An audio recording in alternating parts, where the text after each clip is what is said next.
वंदे पुरुषोत्तम। रे हाउजरमैन एक अमेरिकन भक्त थे श्री श्री ठाकुर जी के। उन्होंने answer to the quest Thakur ji से बहुत सी बातें जो अमेरिकियों ने की हैं और उनका समाधान ठाकुर जी ने दिया है। वैसे तो ये अंग्रेजी में है, लेकिन उसका हिंदी रूपांतरण मैं अपनी आवाज़ में आपके सामने प्रस्तुत कर रहा हूँ, जो इस प्रकार है। अमेरिकियों ने ठाकुर को बड़ाल बंगले के आंगन में लोगों के एक समूह के साथ बैठे हुए पाया। जिस बेंच पर श्री श्री ठाकुर जी बैठे थे, उनके पास रखे एक छोटे से लालटेन ने उनके चारों ओर प्रकाश का एक घेरा बना दिया था। आगंतुकों ने अपना स्थान ग्रहण किया और अनौपचारिक परिचय के बाद उनमें से एक ने कहा कि ठाकुर, विज्ञान ने मनुष्य को प्रकृति पर शक्ति तो दी है, लेकिन इसका सही उपयोग करने की बुद्धि नहीं दी। आजकल यह कहा जाता है कि मनुष्य को नैतिक शक्ति में समान विकास प्राप्त करना चाहिए, अन्यथा उसका विनाश हो सकता है। श्री श्री ठाकुर जी ने कहा कि मुझे लगता है कि जब भी प्रेम, परम प्रिय, द लव में सभी जटिलताओं को घोल देता है, तब नैतिक नियम के प्रति निष्ठा स्वतः हो जाती है। फिर भी वासना और जुनून का खिंचाव प्रेम को नष्ट कर देता है, दुविधा पैदा करता है और एक अराजक आत्मघाती समाज का निर्माण करता है, जहां बुराई निरंतर बढ़ती जाती है। फिर उन्होंने पूछा कि ठाकुर, प्रेम और वासना में वास्तव में क्या अंतर है? श्री श्री ठाकुर जी ने बोला कि प्रेम की अनिवार्य शर्त मुझे लगता है देने की प्रवृत्ति है। इसकी संतुष्टि केवल अर्पण करने में है। लेन देन वाली व्यापारी मानसिकता से इसका कोई संबंध नहीं है। इसमें कोई अपेक्षा नहीं होती, बदले में कुछ पाने की कोई आशा नहीं होती। दूसरी ओर वासना इसके बिल्कुल विपरीत है। यह पाने की प्रवृत्ति है। यह वांछना शिक्षा विहीन, अनियंत्रित, सिद्धांतहीन है। प्रेम, प्रशंसा, सेवा और पूरी ईमानदारी के साथ कृतज्ञता के अर्पण के माध्यम से स्वयं को प्रकट करता है। वासना हर आलस्य के साथ मांग, अभाव और उपेक्षा के माध्यम से प्रकट होती है। जब प्रेम पीछे हटता है और उसमें कष्ट सहने की उत्साह की कमी होती है, जब वह प्रिय के दुखों का भार नहीं उठा सकता और न ही उसे प्रगतिशील, लाभदायक पोषण दे सकता है, तब मेरा मानना है कि वह प्रेम संदेहास्पद बनावटी है और वह अस्तित्व पर नहीं बल्कि जुनून पर आधारित है। फिर उन्होंने पूछा, लेकिन ठाकुर, क्या जुनून आदिम नहीं है? यह मनुष्य के जीवन का एक मौलिक हिस्सा है। यहाँ तक कि दर्शन भी कहता है कि मनुष्य मूल पाप, ओरिजिनल सिन के साथ पैदा हुआ है। श्री श्री ठाकुर जी ने कहा, निस्संदेह भाव, आवेग, पैशन विधाता द्वारा प्रदान किया गया है, लेकिन जीवन के कठिन विकास में अस्तित्व को आगे बढ़ाने के लिए एक अनुकूल वैवाहिक मेल के माध्यम से इसका उचित उपयोग वैवाहिक जीवन की चमक को बढ़ाने के लिए एक टॉनिक के रूप में कार्य करता है। इसकी अत्यधिक अभिव्यक्ति या असंतुलित दमन शरीर और मस्तिष्क में सुस्ती और गिरावट लाता है। इसलिए मैं आपसे कहता हूँ, हमेशा शालीन और ईमानदारी से पवित्र रहें और इस तरह अपनी इच्छाओं को, अपने अस्तित्व को निखारने और अपने वैवाहिक जीवन को विस्तार देने की अनुमति दें। अतः सामान्य संशय के साथ शालीन रहने और उसके दुरुपयोग से दूर रहने पर आपको अपने घर और परिवार में आनंद प्राप्त होगा और साथ ही धन्य संतानें भी। उन्होंने पूछा कि क्या आपको विश्वास है कि ऐसा संयम संभव है ठाकुर? ठाकुर जी ने कहा कि मेरा मानना है कि जब भाव आवेग जीवन के रस को चूस लेता है, तब विघटन अस्तित्व को सोख लेता है और बेड़ियां पड़ी हुई नियति आंसुओं के साथ ताना मारती है।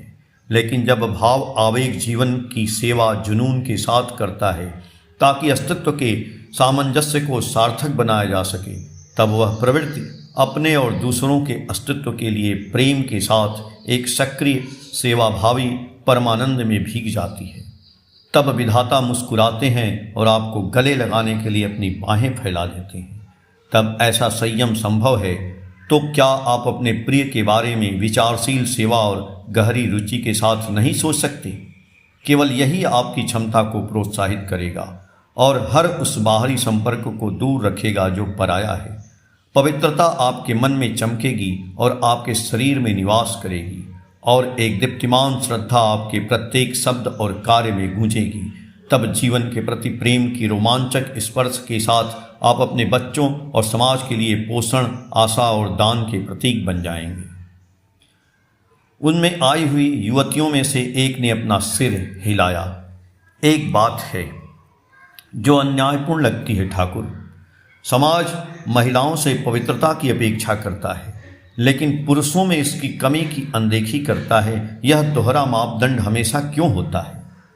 श्री ठाकुर जी ने कहा कि पुरुष में सद्गुण निस्संदेह अस्तित्व के लिए महत्वपूर्ण है, लेकिन मैं समझता हूँ कि पवित्रता विशेष रूप से महिला के लिए निर्देशित है, क्योंकि वह माँ है जो गर्भ धारण करती है, जीवन का पालना, प्रसन्नता और शांति। वह माँ ही है जो पिता की अस्तित्वगत संपदा से बहने वाली हर अच्छाई की शुरुआत करती है। यह उसकी विवेकी बुद्धि और स्नेहमयी प्रेरणा ही है जो बच्चों के भीतर मौजूद पिता के आवश्यक संसाधनों के अनुसार उनके चरित्र को संवारती है। इसलिए मैं समझता हूँ कि माँ का अर्थ है मापना, क्योंकि वह बच्चे के व्यक्तित्व का पैमाना है। फिर भी ठाकुर प्रेम के बारे में आपकी व्याख्या लेन देन के लिए बहुत कम जगह छोड़ती है। एक दूसरे आगंतुक ने पूछा, तो क्या आपको नहीं लगता कि निष्ठा और समर्पण आपसी होना चाहिए? एक पत्नी बिना किसी आभार और प्रेम के बदले में सेवा और प्रेम करना जारी नहीं रख सकती। श्री ठाकुर जी बोले, मुझे लगता है कि स्वार्थी अपेक्षाएं अस्तित्व के जार में उन कंकड़ों की तरह हैं जो इसे जीवन की मदिरा से भरने से रोकते हैं। हालांकि प्रेम शायद ही कभी आपसी होता है, फिर भी इसमें एक चुंबकीय खिंचाव होता है। वे पवित्र अस्त्र हैं जो किसी भी हृदय को जीत सकते हैं। वे हैं प्रेम, करुणा और सेवा, जो आपके प्रिय के अस्तित्व को पोषित करते हैं। यह एक ऐसा उपयुक्त और कुशल तरीका है जो निश्चित रूप से अटूट रूप से बांध और संवार सकता है। इसलिए मैं कहता हूँ, हमेशा अपने साथी के साथ एक अमर अटूट बंधन से जुड़े रहें और आप दोनों प्रगतिशील केंद्रित सेवा के साथ अपने प्रभु के प्रति समर्पित रहें। एक भारतीय श्रोता ने हस्तक्षेप किया कि ठाकुर, जब लोग अपने प्रभु के प्रति समर्पित होते हैं तो एक समस्या होती है। विवाह संबंधों पर इतने सारे विरोधाभासी घोषणाएं हैं। ईसा मसीह एक पत्नित्व और तलाक न देने में विश्वास करते थे। मूसा और मोहम्मद ने बहुविवाह और तलाक की वकालत की, और कुछ बौद्ध हैं जो बहुपतित्व में विश्वास करते हैं। सभी अलग हैं और फिर भी प्रत्येक को लगता है कि उसका तरीका ही अस्तित्व की सेवा करता है। ठाकुर ने अपना सिर हिलाया और बोला, लेकिन मैं समझता हूँ कि प्रत्येक प्रभु जीवन और विकास के लिए हैं। वह जीविका के रक्षक हैं और लोगों को यह प्रदान करते हैं। सभी पैगंबर उम्र की ज़रूरतों के अनुसार मूल रूप से एक ही तत्व के पूर्ण अवतार हैं। इसलिए संगत, संतुष्ट और गुणी एक पत्नित्व जिसमें उत्साही और सेवामयी पहल हो, एक दूसरे को मनोशारीरिक और पवित्र विवाह के साथ संतोषजनक संतुष्टि में बांधती है। यह समाज की वह महान धरोहर है जो ईश्वरीय परंपरा को जन्म देती है और कई लोगों को ऊपर उठाती है। फिर पूछा गया, लेकिन ठाकुर, उस युवक ने बीच में टोकते हुए ही कहा कि यदि सभी मूल रूप से एक ही हैं तो मूसा और मोहम्मद ने तलाक की अनुमति क्यों दी और बहुविवाह का समर्थन क्यों किया? ठाकुर ने कहा कि हजरत रसूल ने कहा है कि मनुष्य को अनुमति दिए गए सभी कानूनों में अल्लाह को सबसे अधिक नापसंद तलाक का कानून है, और मुझे लगता है कि अल्लाह द्वारा नफ़रत का अर्थ है अस्तित्व द्वारा नफ़रत, क्योंकि यह जीवन और विकास के विरुद्ध है। इसके अलावा भगवान ईसा मसीह ने कहा है, मूसा ने तुम्हारे हृदय की कठोरता के कारण तुम्हें तलाक की अनुमति दी, लेकिन शुरुआत से ऐसा नहीं था। मुझे लगता है कि उस कठोर हृदय का अर्थ है अत्यधिक कठोरता। फिर पूछा गया, लेकिन बहुविवाह के बारे में क्या ठाकुर? वह तो व्यवहारिक रूप से वैसी ही बात है। ठाकुर ने अपना सिर हिलाया और बोला कि मुझे लगता है कि जो लोग गंभीर मानसिक झटकों और असंतुलित चंचलता के कारण तलाकशुदा और व्यभिचारी होते हैं, वे अक्सर क्रूर, कठोर हृदय वाली और विविध प्रकार के जुनूनों वाली संतानों को जन्म देते हैं, जबकि मुझे लगता है कि संगत सुप्रा सिलेक्टिव बहुविवाह अधिक उत्साहजनक है, क्योंकि यह श्रेष्ठ बुद्धि के साथ विभिन्न प्रकार के गुणों को जन्म देता है। सुप्रा सिलेक्टिव बहुविवाह क्या है, ये पूछा गया। उन्होंने कहा कि मुझे लगता है कि सुप्रा सिलेक्टिव बहुविवाह तब अपनाया गया था जब कुलपति अब्राहम ने अपनी पत्नी सारा के आग्रह पर उनकी दासी हाजरा से विवाह किया था, क्योंकि जब कमतर परंपरा की महिला को उसकी पत्नी के आग्रह पर उच्च परंपरा वाले पुरुष के साथ पवित्र विवाह में जोड़ा जाता है तो सुप्रा सिलेक्टिव बहुविवाह का अभ्यास होता है, जो अक्सर अस्तित्व की ज़रूरतों को पूरा करने और उसे गौरवान्वित करने के लिए होता है। फिर एक युवा अमेरिकी महिला ने विरोध करते हुए कहा कि लेकिन ठाकुर, ऐसा कहा जाता है कि सारा अंततः हाजरा से ईर्ष्या करने लगी थी और उसने उसे घर से निकाल दिया था। मुझे नहीं लगता कि इससे किसी के अस्तित्व का गौरव बढ़ा। ठाकुर धीरे से मुस्कुराए। लेकिन सारा के पुत्र आइजैक से मसीह ईसा मसीह आए, जो ईश्वरीय विधान के परोपकारी आशीर्वाद थे। हाजरा के पुत्र इस्माइल से मोहम्मद आए, जो अस्तित्व की रक्षा के सेवक थे। क्या उन्होंने ईश्वरीय विधान की चमक को और नहीं बढ़ाया? क्या वे स्वर्ग की महान प्रेरणा नहीं थे? एक अन्य युवक ने बीच में टोकते हुए कहा कि वैसे भी ठाकुर, पौराणिक अतीत की तुलना में वर्तमान की अधिक चिंता है। आज लगभग हर देश में नागरिक कानून और कई देशों में धार्मिक कानून एक विवाह और तलाक को मान्यता देते हैं। ठाकुर ने उत्तर दिया कि मुझे लगता है कि गुणवान, संतोषजनक और अनुकूल एक विवाह ही वह आनंद है जिसे स्वर्ग पसंद करता है, क्योंकि यह स्वाभाविक रूप से महान संतानों के जन्म को निर्धारित करता है, जबकि तलाक हमेशा वास्तविकता का एक नागरिक समायोजन है, जो एक चंचल और कामुक लालसा में पुरुष और महिला के पीछे भागने की व्यभिचारपूर्ण प्रवृत्ति को कानूनी मंजूरी देता है। यह दुर्भाग्यपूर्ण संतानों को जन्म देने के लिए जीवन के पवित्र मार्ग के विरुद्ध जाता है। फिर उन्होंने पूछा, लेकिन ठाकुर, क्या आपको नहीं लगता कि कभी कभी सामान्य मानवता के आधार पर तलाक की आवश्यकता होती है? जब किसी एक साथी पर अत्याचार किया जाता है या उसकी उपेक्षा की जाती है तो पत्नी के पास तलाक मांगने के अलावा कोई विकल्प नहीं बचता, भले ही उसका प्रेम बना रहे।